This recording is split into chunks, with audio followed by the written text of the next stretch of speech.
Welcome back दोस्तों, स्वागत है आपका मेरे एक और नए व्लॉग में। और दोस्तों, आप जैसे कई भाइयों की कमेंट थी कि मैं बीबीटी पे पूरी वीडियो बनाऊं, तो आज की वीडियो में हम जतिन आहूजा सर का पूरा आपको जो सेशन हुआ था वो दिखाने वाला है इस वीडियो में।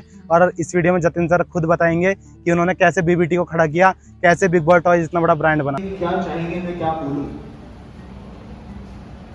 आप सब लोगों के बहुत सारे क्वेश्चंस हैं जो हमेशा मैं कोशिश करता हूं जितने मैक्सिमम ज़्यादा से ज़्यादा मैं एड्रेस कर पाऊं। चाहे वो मुझे लिंक्डइन पे मैसेजेस आते हैं, चाहे फेसबुक पे आते हैं, चाहे इंस्टाग्राम पे आते हैं।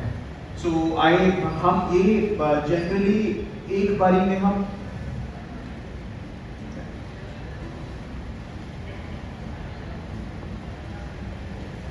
मेरी हमेशा ये कोशिश रहती है कि यार जितने मैक्सिमम से ज़्यादा मैं जवाब दे सकूं मैं देता रहूं। बट बहुत बार ऐसा होता है कि आप नहीं दे पाते हैं।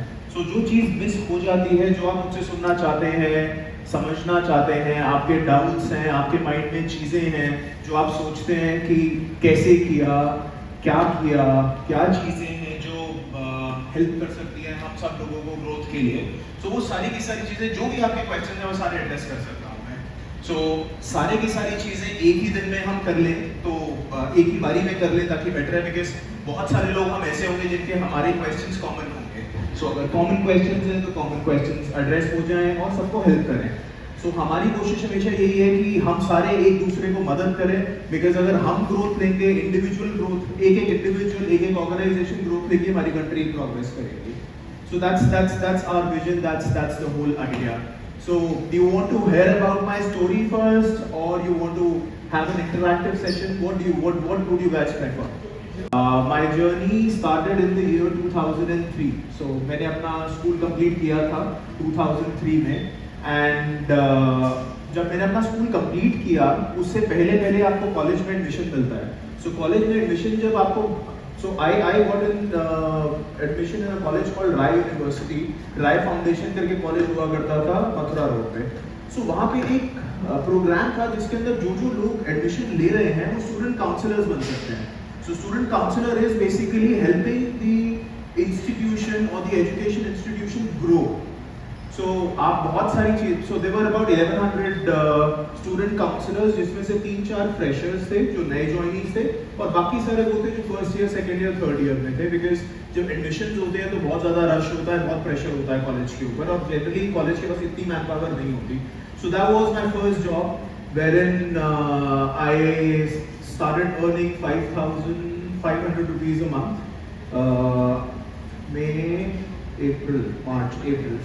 April, May, June. 2 महीना मैंने, that was the first job. 2 महीना गर्मी बहुत थी मुझे याद है। या तो अप्रैल में था या मई जून था।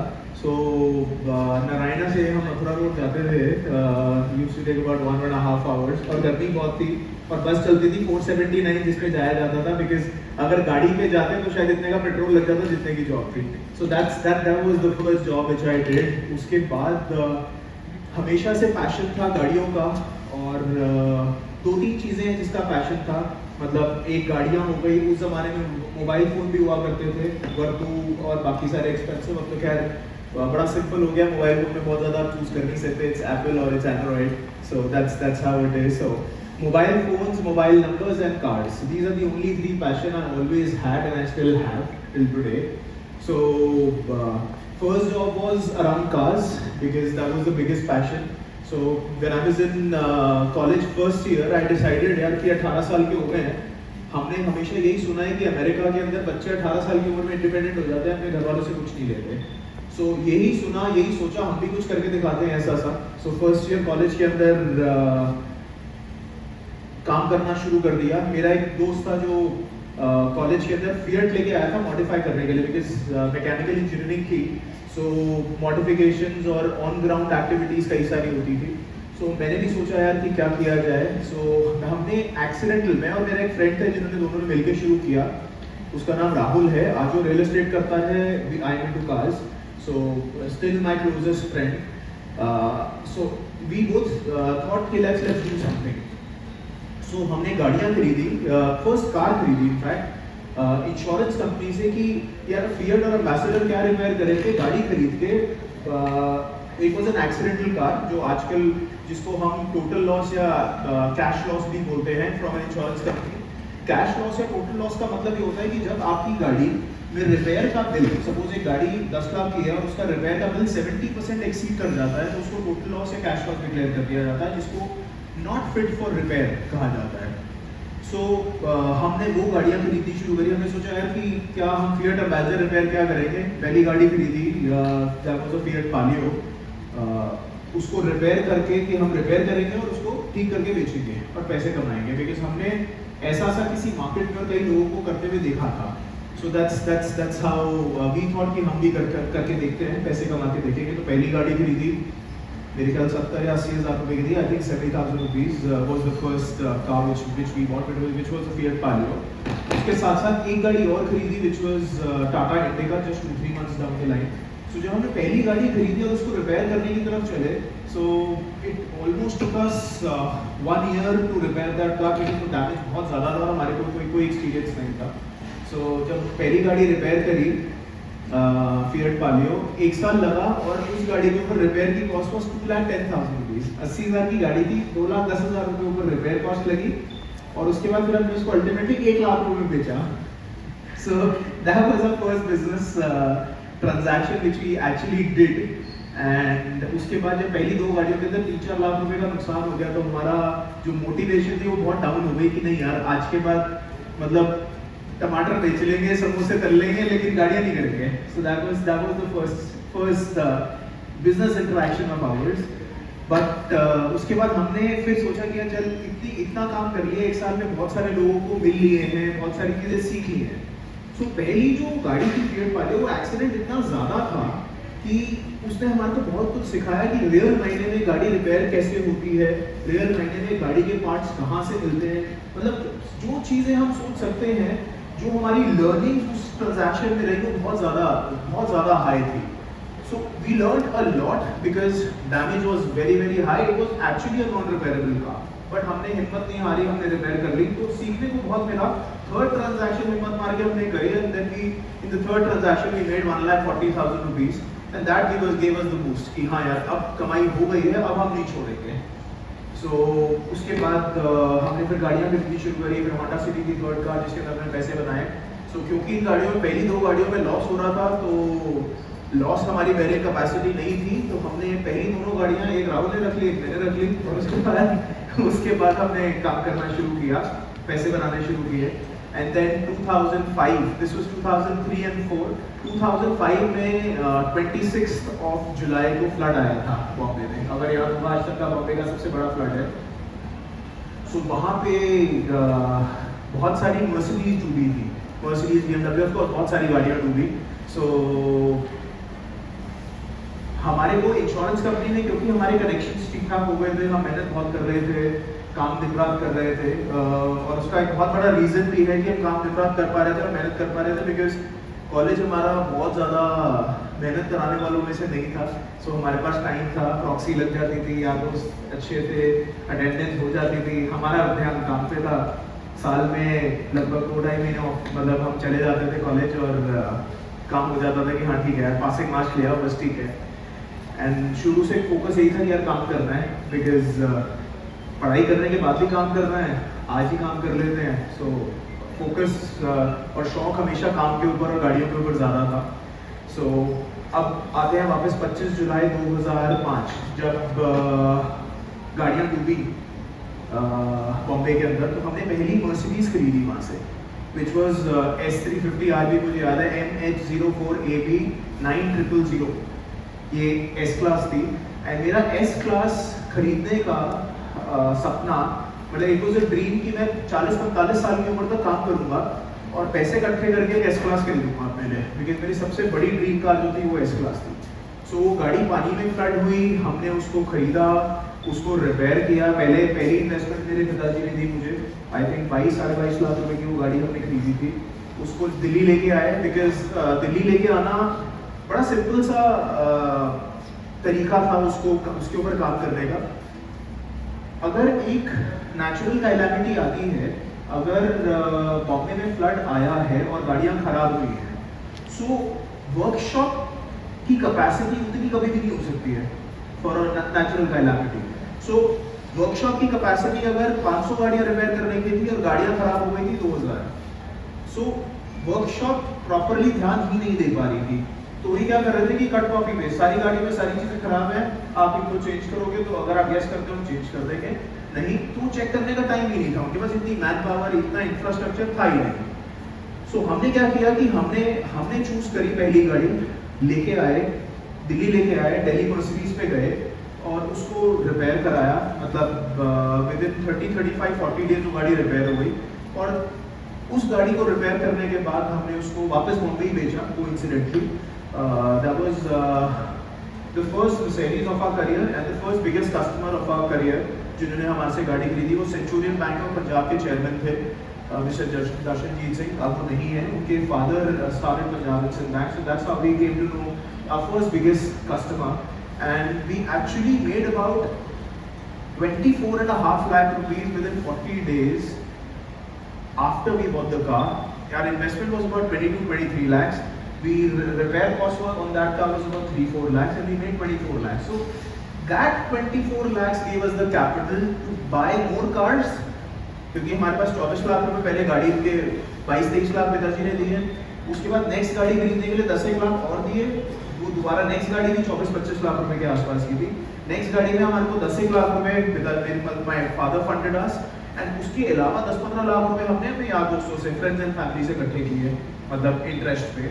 एंड दो गाड़ियां हमारे पास स्टॉक में थी। जब पहली वाली गाड़ी बिक गई then we had more capital because we got 50 lakh rupees out of that car, जिसमें से 23-24 लाख की इन्वेस्टमेंट थी, 23-24 लाख रुपए हमारी कमाई थी। सो जब पहली इन्वेस्टमेंट जब हमारे को पहली कमाई वापस जब साइकिल होके वापस मिली then we had more appetite to buy more cars. तो उसके बाद हमने कोई भी गाड़ी एस क्लास जो डूबी हुई थी पानी में छोड़ी नहीं। वहाँ पे लगभग 17 मर्सिडीज एस क्लासेस थी, जिसमें से शायद एक छोड़ के बाकी सारी हमने खरीदी और धीरे धीरे करके पैसे बनाए, कमाई करी। सो फर्स्ट इन्वेस्टमेंट जो आप या फर्स्ट कमाई आपको क्यों जरूरी होती है? फर्स्ट कमाई इसलिए जरूरी होती है हमारे को कि जब हमारे पास पहली कमाई होती है और वो आती है तो हमारा confidence of doing the next transaction, एक होता है कॉन्फिडेंस कि हाँ यार अगर लॉस भी हो जाएगा नेक्स्ट ट्रांजैक्शन में तो मेरे पास मेरी कमाई के पैसे हैं। तो खर्चने जरूरी नहीं है, हमारे को संभाल के रखने जरूरी है ताकि नेक्स्ट ट्रांजैक्शन के अंदर मैं रिस्क ले सकूं। मैं जितना ज्यादा रिस्क लूंगा उतनी बड़ी रिटर्न आने की पॉसिबिलिटी होती है। सो पहली कमाई हमारे को इसलिए चाहिए होती है बिकॉज हमारे को कैपिटल चाहिए नेक्स्ट काम करने के लिए और हमारे को प्रॉफिट चाहिए रिस्क लेने के लिए। सो कैपिटल एंड रिस्क दोनों चीजें, और वो अगर अपनी कमाई की आपके पास कैपिटल है तो आपका रिस्क एपेटाइट भी हमेशा ज्यादा रहेगा। जब हम छोटी गाड़ियां करते थे तो लगभग मेरे पास 6-7-8 लाख रुपए का प्रॉफिट हो गया था एक साल के अंदर। सो मैंने जब नेक्स्ट रिस्क लिया 20-22 लाख रुपए का तो मुझे लगता था कि यार मैक्सिमम क्या होगा, 5-10 लाख का नुकसान हो जाएगा, 6-7 लाख मेरे पास अपने हैं। बाकी मैंने अपने पिताजी को कन्विंस किया, उन्होंने बोला ठीक है चल देखो जो चीज समझ में आता है कर ले, 5-6 लाख मेरे हैं, ज्यादा से ज्यादा 10 लाख का नुकसान होगा, 5 मैं बेयर कर लूंगा, नो प्रॉब्लम, गो अहेड। सो हम अक्सर ये गलती करते हैं कि हम जब कमाई करते हैं उसको खर्च देते हैं कि हाँ यार मेरे सपने मुझे जूते खरीदने रहेंगे, मुझे लुई विटॉन खरीदना है, मुझे गुची खरीदना है, मुझे पराठा खरीदना है। ये सारी चीजें वेट कर सकती हैं। अगर आपके पास कैपिटल है और आप कमाई कर रहे हो तो सबसे ज्यादा इंपॉर्टेंट है पैसे हमारे पास, उसको जोड़ के रखना। और कभी भी जिंदगी में कैपिटल पूरी नहीं होने वाली। हम अगर ये सोचे कि कभी कैपिटल पूरी हो जाएगी तो कभी नहीं होने वाली। आज भी शॉर्ट ही चलते हैं हर रोज, सो वो कभी नहीं पूरे होने वाले। फर्क सिर्फ इतना है 2003 में 2-4 लाख रुपए शॉर्ट होते थे, 2010 में 10-20 लाख रुपए शॉर्ट होते थे, आज रोज के 2-4 करोड़ रुपए शॉर्ट होते हैं, लेकिन चल रही है सिर्फ जीरो लगते जाते हैं। एंड उसके बाद we got into high end cars. So we started importing a lot of high end cars which were brand new.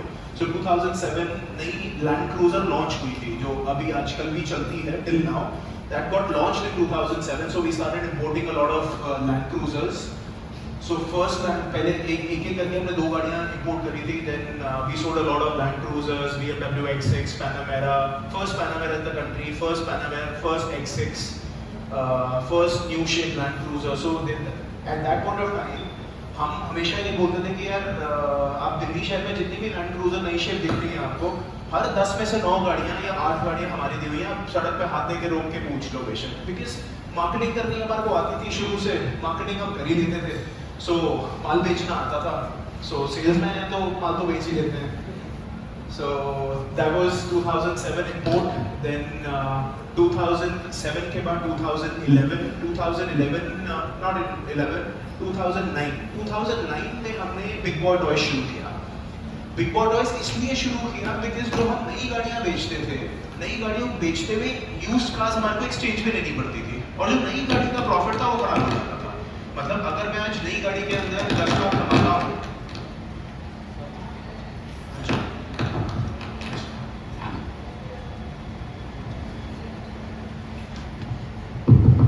अगर मैं नई गाड़ी के अंदर सपोज 10 लाख कमाता हूँ, नई गाड़ी में 10 लाख कमा के अगर मैं यूज्ड कार को एक्सचेंज में लेता हूँ, बिकॉज बहुत सारे कस्टमर्स ऐसे हैं जो हमारे को ये बोलते थे कि यार यूज्ड कार जो है हमारी न्यू कार अगर आप बेच रहे हो, अगर आप हमारे को दे रहे हो, तो मेरे पास एक लिमिटेड पार्किंग है। Just one second.